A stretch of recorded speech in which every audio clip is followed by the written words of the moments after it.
আমলকি একাদশীর ব্রত মাহাত্ম্য কথা।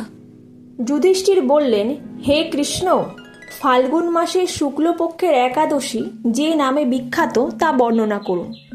শ্রীকৃষ্ণ বললেন, হে মহাভাগ যুধিষ্ঠির, মান্ধাতার প্রশ্নের উত্তরে মহাত্মা বৈশিষ্ট্য এই একাদশীর মহিমা কীর্তন করেছিলেন। আপনার কাছে এখন আমি সেই কথা বলছি। এই একাদশীর নাম আমলকি। বিষ্ণুলোক প্রদানকারী রূপে এই একাদশী বিশেষভাবে মহিমান্বিত।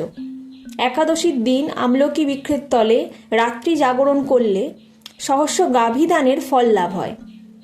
হে পাণ্ডুনন্দন, পূর্বে ব্রহ্মার রাত্রিতে দৈনন্দিন প্রলয় উপস্থিত হলে স্থাবর জঙ্গম সহ দেবতা, অসুর ও রাক্ষস সবকিছুর বিনাশ হয়।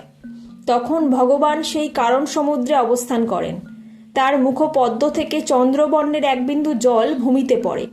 সেই জলবিন্দু থেকে একটি বিশাল আমলকি বৃক্ষ উৎপন্ন হয়। এই বৃক্ষের স্মরণ মাত্র গোদানের ফল দর্শনে তাহার দ্বিগুণ এবং ফল ভক্ষণে 3 গুণ লাভ হয়।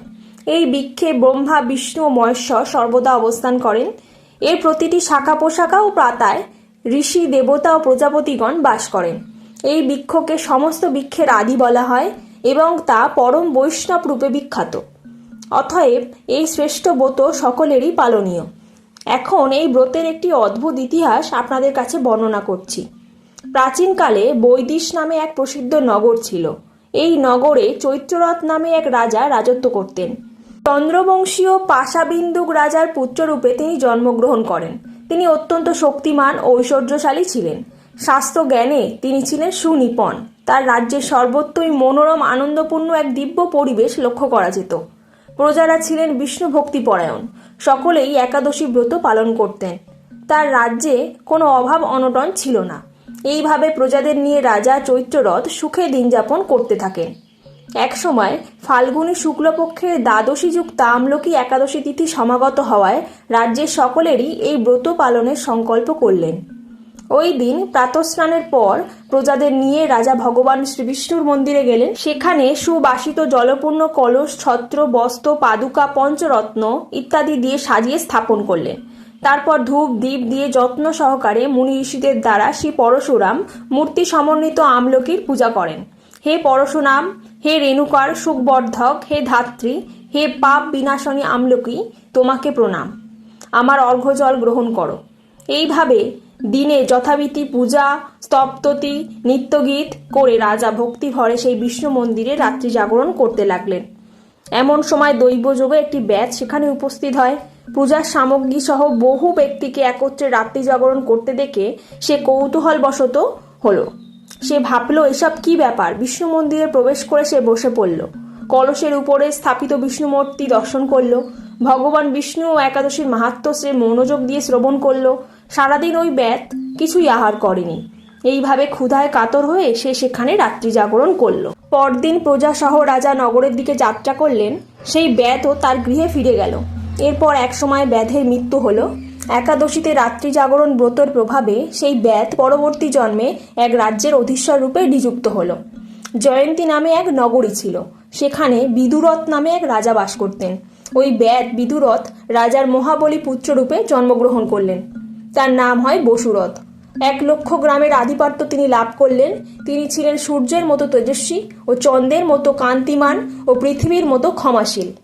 বিভিন্ন সদ্গুণে ভূষিত বসুরথ পরম বিষ্ণু ভক্তি পরায়ণ হন। এই মহাদাতা রাজা একবার শিকার করতে গিয়ে পথ ভুলে যান। গভীর জঙ্গলের মধ্যে ক্ষুধায় পীড়িত হয়ে তিনি ক্লান্তিবশত শুয়ে পড়েন। এমন সময় কতগুলি পর্বত নিবাসী স্লেজ রাজার কাছে এসে নানাভাবে উৎপীড়ন করতে থাকে। রাজাকে তাদের শত্রু মনে করে তারা হত্যা করতে উদ্যত হয়। পূর্বে এই রাজা আমাদের পিতা, মাতা, পুত্র, পৌত্র সবাইকে মেরে ফেলেছে, আমাদের গৃহ ছাড়া করেছে, এই রকম বলতে বলতে স্লেজরা রাজাকে হত্যা করতে উদ্যত হয়। তারা বিভিন্ন অস্ত্র শস্ত্রে তাকে আঘাত করতে থাকে, কিন্তু আশ্চর্যের বিষয় তাদের সকল প্রচেষ্টা ব্যর্থ হয়। রাজার কোনো ক্ষতি তারা সাধন করতে পারেনি। তখন রাজার শরীর থেকে নানা অলঙ্কারে বিভূষিতা এক পরমা সুন্দরী স্ত্রী মূর্তি আবির্ভূত হন। মহাশক্তি ধারিণী ওই নারী অল্প সময়ের মধ্যেই সকল পাপী স্লেজকে নিধন করল। রাজা নিদ্রাভঙ্গ হল। এই ভয়ানক হত্যাকাণ্ড দেখে রাজা অত্যন্ত বিস্মিত হলেন। তিনি বলতে লাগলেন, আহা, আমার শত্রুদের হত্যা করে কে আমার প্রাণ রক্ষা করলো? এমন দয়ালু কে আছে? আমি তার প্রতি আমার কৃতজ্ঞতা প্রকাশ করছি।